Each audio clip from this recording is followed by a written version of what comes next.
Just gone past the post. What a chance that was for Struik. Their players are a little more fit. They have more stamina because they sub in later. So that could be a little advantage here in this phase of the game. We talked about possession at half-time. Japan has swung that back the other way. It is now 51 to 49 as opposed to 59-41. So Japan have started to get more of the ball. And that'll be, again, great news if you're a fan of the Blue Samurai. They have got themselves into at least an extra time position. Again, I don't want to talk about it, but we could potentially be talking about penalties even in game one. I mean, that's, as we said, that's how tight this game could go. That's how tight it could become. But this might be what separates these two teams. And we certainly saw Japan's kind of expertise against the Islamic Republic of Iran, and they kind of got that third game. Now we need to be focused because both of the teams are able to create great free kick variants. Let's see. Weather was up for it, but it's cleared away. Is Struik to Randani. It's cleared away. Here's Morita. Morita in towards Ito. Ito down the right-hand side here. Can Japan find a ball into the box? They managed to have just about find a ball in, but it's gone out of touch. Yeah. They were doing some good work and good left stick dribbling. I know you're a big fan of that, Med, in terms of that kind of stop-start and just trying to unseat your opponent. How important is it when you're at this level of the game? Especially in this mode, where the players are not high-rated. They have all a uniform rate. There is the left stick dribbling, which is becoming more and more important here. As you see, Ferdinand across to Randani. Indonesia looking to forage and collect a goal here. It's a beautiful ball found to Patinama.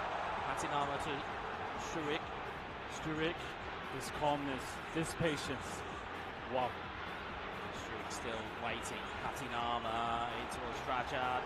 Drajad at the edge of the box. His pocket has been pinched by Itakura.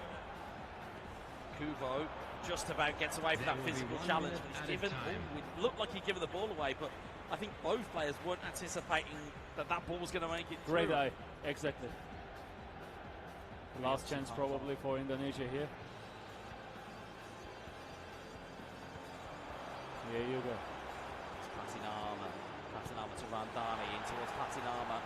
But it's marshalled away by Itakura, and there is half-time in extra time. And all of that excitement has now kind of descended back into that tension. It was all of the excitement of the injury time equaliser, yes, which has now just suddenly turned into the tension of extra time, and the walls are just starting to kind of close in here. Oh, Japan has got a substitution left. Wow, that could be interesting. They have indeed, and it is Maeda of Celtic, who is a prominent forward to have at your disposal. I mean, you talk about players that have the player skills in game. You're looking at him. It's a roaming flank, which is pretty interesting, but he has first-time shooting. Yes, he got penalty. He does penalty specialist. Yeah, this is what they are looking for. That track back and fighting spirit as well. So maybe they're looking for a more defensive style in that opening bit, as we'll see in the second half of extra time. Randani down the left-hand side, but it's Tomiyasu who recovers it. Maybe, as you quite rightly said, maybe Japan have got one eye on a penalty shootout here, but it's something to be careful of, though, because, again, as you've rightly said throughout this tournament, if you head for the draw, more often than not you'll lose, but Maeda is free, and he's trying to get the ball into the box. Oh. There's a bit of a mistake there. Kubo nearly gets the ball. It's cleared away by Indonesia. Yeah, Indonesia are showing nerves here. Ito, Kubo trying to combine down that right-hand side. Ito swings the ball in. Maeda cleared away. Tomiyasu in towards Ito. Ito with a long ball in, looking for Maeda's header again, but it's going to be headed back down into traffic. As Kubo nearly gets the wrong side of Indonesia's defender. That would have really been trouble for them. Is Ferdinand. Ferdinand to Jenna. Kubo intercepts, finds Ito. Ito back inside to Kubo. Kubo looks for a brilliant through ball to Maeda, but it's cleared away by Hubner. And you can see that Indonesia is playing on blue. They are on defensive. Didn't see that with a draw. Randani down the left-hand side. Stunning cross in. It's hit the keeper. Woo. Oh no, it could have gone absolutely anywhere. I hate hate to break it to you folks, I think, without maybe jinxing it here, it looks like we might be heading for the dreaded penalty kicks unless Japan have this one last chance. Asano down the left-hand side looking for Maeda. Ito's pulled back into the middle, and it's cleared away. Hide behind your sofas, Japan fans. Hide behind your sofas, Indonesia fans. There is a penalty shootout here, and you may not want to look. This is going to be tense. Oh, it will be, definitely. This is going to be every kick matters. Indonesia starting. Oh, quick start.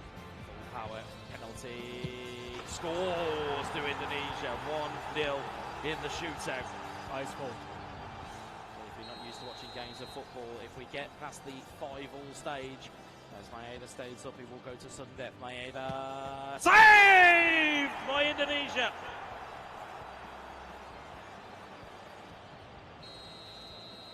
Indonesia to make it 2-0 on the shootout. A little bit of gamesmanship from Maekawa in goal. It's those little moments, just maybe trying to just unseat. Yeah, they're going for mind games. Let's see what happens here. Indonesia steps up, and it's off the post! Oh, that is unlucky for Indonesia. And can Japan kind of reset the advantage here in the penalty shootout? I believe, squinting at that back, it's number 18, Asano. Super sub on, and saved by Indonesia! Wow.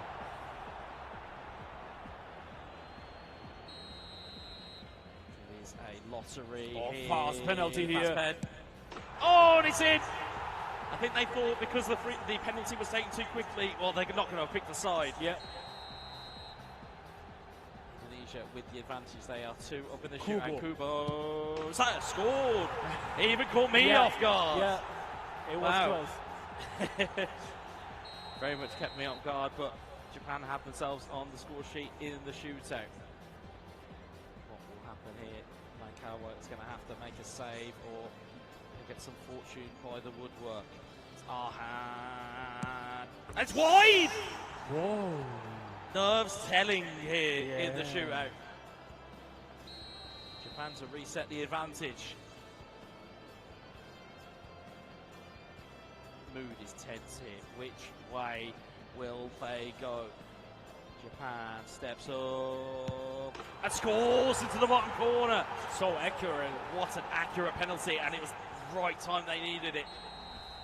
It's Patinama. Really fast. Here we go. Patinama steps up. Save by Japan! Match ball. Match point. If Japan score this, they take the first game 1-0. If they miss, we go to sudden death penalties. It's going to be Ito. Save! Sudden death penalties, ladies and gentlemen. We don't see that very often in eFootball. You want it, you get it. That's what we call for. Indonesia have to score. Indonesia scored! This is so intense. Oh, sudden death penalties. Penalties is one thing, but sudden death is another. Japan have to score. Japan are going to step up here. Which way are they going, and will Indonesia get it? Japan, they have! Indonesia take the first point in the penalty shootout, and they take the first game. Well, it's a fantastic victory for them. They are on the hill. Yeah, definitely.